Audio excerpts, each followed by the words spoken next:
বিসমিল্লাহির রহমানির রহিম।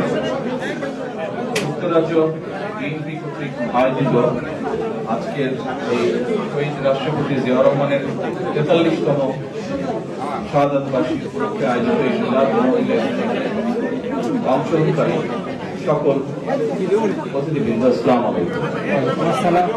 আজকে আমরা সকলে এখানে একত্রিত হয়েছি শহীদ রাষ্ট্রপতি জিয়াউর রহমানের ৪৩তম মৃত্যুবার্ষিকী উপলক্ষে। আমরা বিভিন্ন কোরআনের আয়াত পাঠ করেছি, মিলাদে অংশগ্রহণ করেছি। একটু পরে আমরা আল্লাহর দরবারে হাত তুলে মোনাজাত করি। আসুন আমরা হাত তুলে আজকে মোনাজাত করি শহীদ রাষ্ট্রপতি জিয়াউর রহমানের জন্য।